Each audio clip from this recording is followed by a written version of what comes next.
Assalamualaikum warahmatullahi wabarakatuh. Perkenalkan, nama saya Siti Monovitasari dari kelas A3R1 Akuntansi. Ingin menjelaskan tentang laporan keuangan. Laporan keuangan secara umum, laporan keuangan adalah laporan yang berisi pencatatan uang dan transaksi yang terjadi dalam bisnis, baik transaksi pembelian maupun penjualan, dan transaksi lainnya yang memiliki nilai ekonomi dan moneter. Jenis-jenis laporan keuangan. 1. Laporan laba rugi. Laporan laba rugi adalah laporan finansial perusahaan yang dibuat oleh bisnis untuk mengetahui pengeluaran dan pemasukan bisnis secara mendetail. Isi dari laporan ini ialah data-data pendapatan sekaligus beban yang ditanggung oleh perusahaan. Dua jenis laporan laba rugi yang biasa digunakan oleh bisnis. Pertama adalah single step dan kedua adalah multiple step. 1. Laporan laba rugi single step. Laporan laba rugi single step atau langkah tunggal hanya menunjukkan satu kategori pendapatan dan satu kategori pengeluaran. Laporan ini bersifat sederhana, tidak berisi detail perputaran keuangan yang terjadi pada perusahaan tersebut.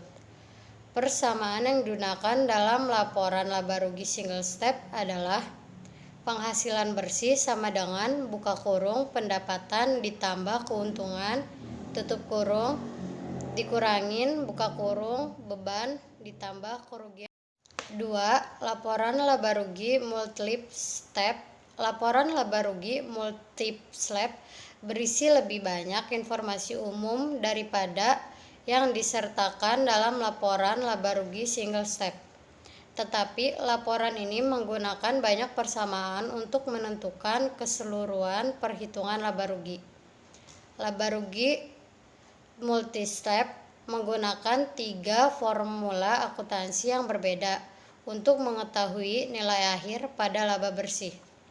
1. Laba kotor sama dengan penjualan bersih dikurangi biaya barang terjual.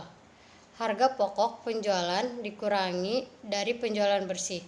Ini memberikan laba kotor.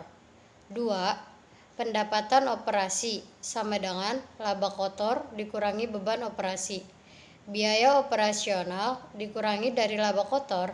Ini memberikan Anda penghasilan operasional. 3. Penghasilan bersih sama dengan penghasilan operasi ditambah item non-operasi. Pendapatan operasional ditambahkan ke pendapatan non-operasional bersih. Keuntungan, beban dan kerugian. Angka terakhir ini memberikan laba bersih atau rugi bersih bisnis untuk periode pelaporan. 2. Laporan arus kas. Jenis laporan keuangan yang kedua adalah laporan arus kas. Laporan arus kas atau yang biasa disebut dengan cash flow ini sendiri dapat diartikan sebagai catatan keuangan yang berisi informasi tentang pemasukan dan pengeluaran selama satu periode. 3. Laporan perubahan modal.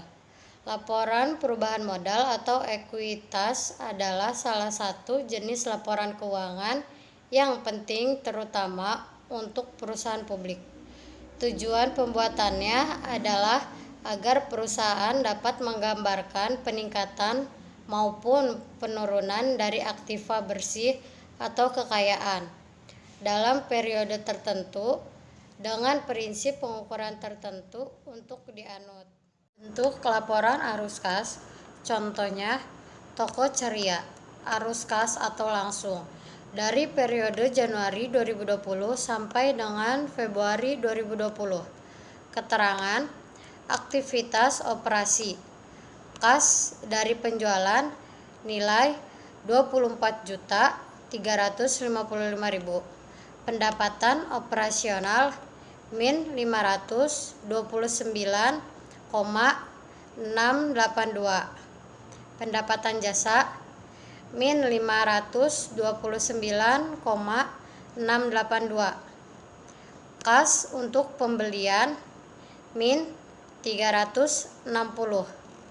laba atau rugi operasi sebelum berubah di operasi aktiva dan kewajiban sebesar 23.465,318 berkurang atau bertambah pada operasi aktiva. Total berkurang atau bertambah pada operasi aktiva, berkurang atau bertambah pada operasi kewajiban. Total berkurang atau bertambah pada operasi kewajiban yaitu 0. Total kas bersih atau dipakai dihasilkan oleh aktivitas operasi sebesar 23.465,318. Aktivitas investasi, total kas bersih yang dihasilkan atau dipakai oleh aktivitas investasi sebesar 0. Aktivitas pendanaan, modal, ekuitas saldo awal sebesar 10 juta. Total kas bersih yang dihasilkan atau dipakai oleh aktivitas pendanaan sebesar 10 juta.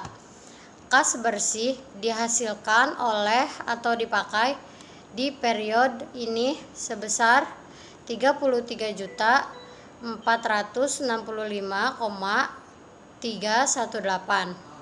Kas dan setara, kas di awal periode sebesar 0, kas dan setara, kas di akhir periode 20.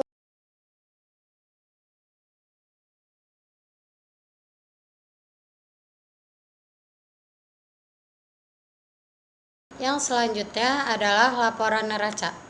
Laporan neraca atau balance sheet biasanya terdapat beberapa informasi mengenai akun-akun aktiva, serta hal-hal yang menjadi kewajiban perusahaan dalam satu periode. Dalam penerapannya, laporan neraca terdapat dua macam, yaitu bentuk table atau vertikal, serta bentuk kontrol atau horizontal. 5. Catatan atau laporan keuangan.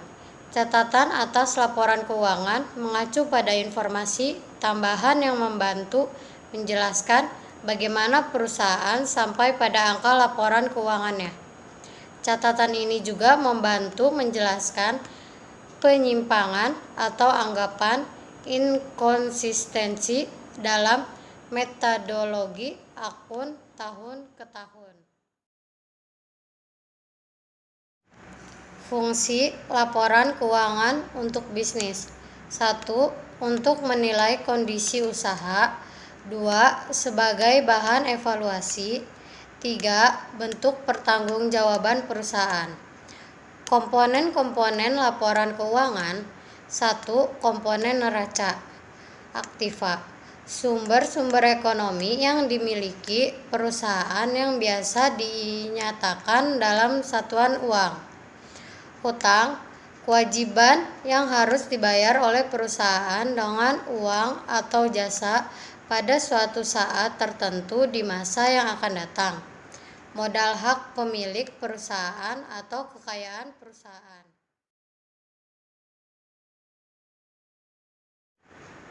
2. Komponen laba rugi.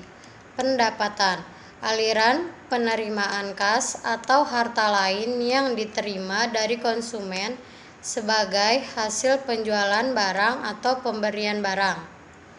Biaya, harga pokok barang yang dijual dan jasa-jasa yang dikonsumsi untuk menghasilkan pendapatan. Laba atau rugi, selisih lebih atau kurang antara pendapatan dengan biaya. Komponen perubahan modal. Modal awal, setoran modal awal dari pemilik.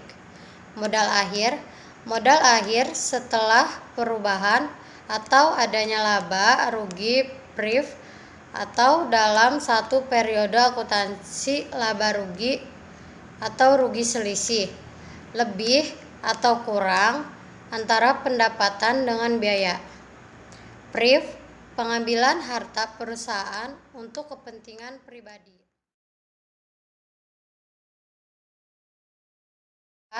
Komponen laporan arus kas. 1. Aktivitas operasi.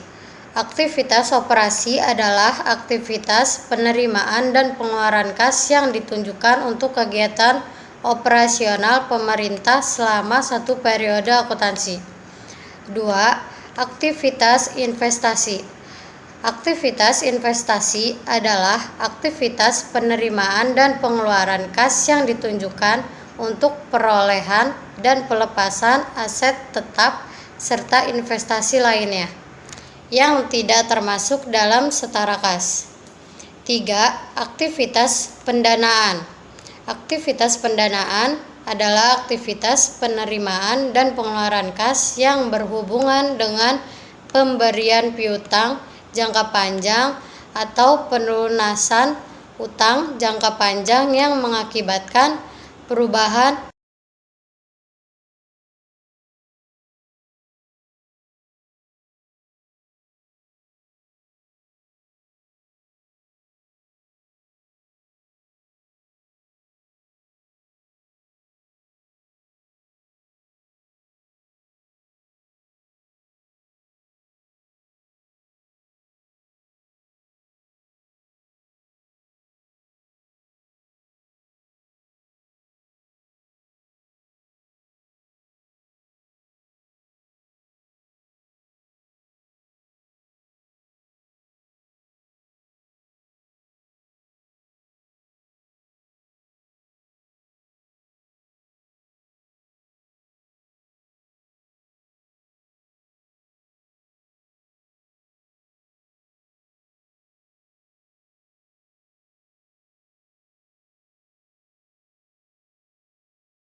Sekian dan terima kasih.